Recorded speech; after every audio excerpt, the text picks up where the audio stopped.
অমৃত বৃক্ষ আন্দোলনৰ ফটো কেনেকৈ নিজৰ মোবাইলৰ জৰিয়তে আপলোড কৰিব পাৰিব, কমপ্লিট প্ৰচেছটো দেখাই দিব। মোবাইলত থকা প্লে ষ্ট'ৰ এপছটো অ'পেন কৰিব। ইয়াতে চাৰ্চ কৰিব অমৃত বৃক্ষ আন্দোলন। এইটো ইনষ্টল কৰি ল'ব এপছটো। ইনষ্টল কৰাৰ পিছত তলত চাব লগইনত ক্লিক কৰিব। অমৃত বৃক্ষ আন্দোলনত ৰেজিষ্ট্ৰেশ্যন কৰাৰ সময়ত যিটো মোবাইল নম্বৰ দিছিল ইয়াতে ক্লিক কৰিব। সেই মোবাইল নম্বৰটো ক্লিক কৰি ইয়াতে বহাই দিব। মই এটা মোবাইল নম্বৰ দি আছোঁ। মোবাইল নম্বৰটো বহাই গেট OTP ক্লিক কৰিব। ক্লিক কৰাৰ লগে লগে সেই মোবাইল নম্বৰটোত এটা OTP যাব। OTPটো ইয়াতে আপোনালোক বহাই দিব। মই OTPটো বহাই আছোঁ। OTPটো বহাই ইয়াতে চাইডৰ সংখ্যাকেইটা ইয়াতে বহাই কেপচাখিনি বহাই আপোনালোকে লগইনত ক্লিক কৰিব। ক্লিক কৰাৰ লগে লগে সেই মোবাইল নম্বৰটো দি আপোনালোকে কোন কেটেগৰী কৰিছিল, চেল্ফ হেল্প গ্ৰুপ কৰিছিল নে অংগনবাড়ী কৰিছিল নে কিবা স্কুল কলেজত কৰিছিল, কমপ্লিট বস্তুটো ওলাই আহিব। ইয়াতে জাষ্ট আপোনালোকে খালি আপলোড ফটোত ক্লিক কৰিব।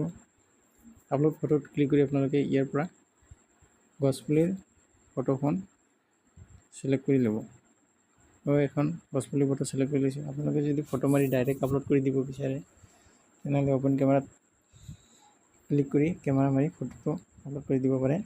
আৰু যদি অলৰেডি মোবাইলত GPS কেমেৰাৰে ফটোটো মাৰি থৈছে তেনেহ'লে আপোনালোকে অ'পেন 2 নম্বৰ অপশ্যনটোত ক্লিক কৰি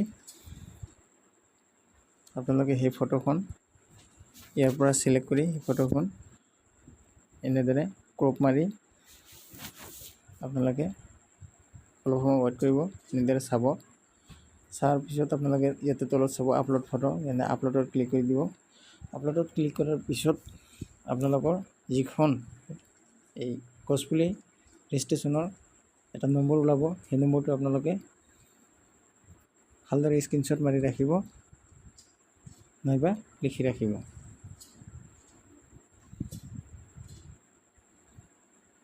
এনেদৰে চাওক আপোনালোক সেই নম্বৰটো ওলাই গৈছে। আপোনালোকে এনে স্ক্ৰীনশ্বট মাৰি ৰাখিব, নহ'লে আপোনালোকে এই বস্তুটো ফটো মাৰি ৰাখিব। আইডিটো লাগিব পাৰে।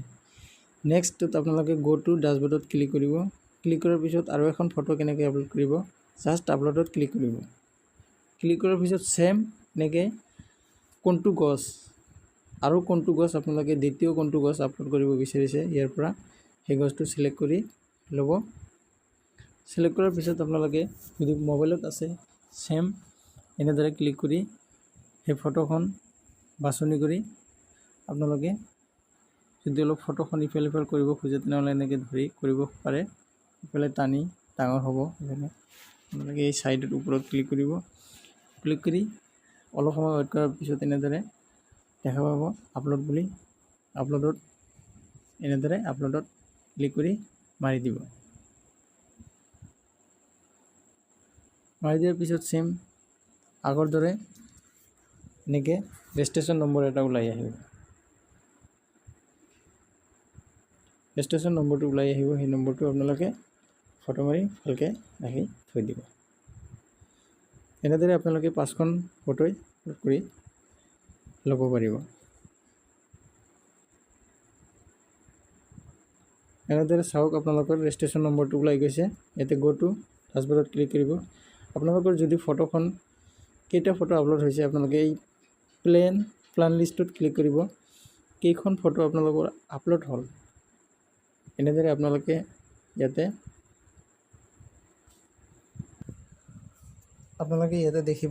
দেখিবলৈ পাব কেইখন ফটো আপলোড হৈছে।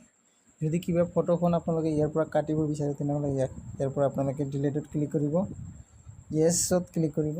আপোনালোকৰ সেই ফটোখন ইয়াৰ পৰা ডিলিট হৈ যাব। ইয়াৰ পৰা আপোনালোকে ফটোখন ডিলিট কৰিব পাৰিব। গতিকে এনেদৰে আপোনালোকে ফটোবিলাক আপলোড কৰি ল'ব পাৰে।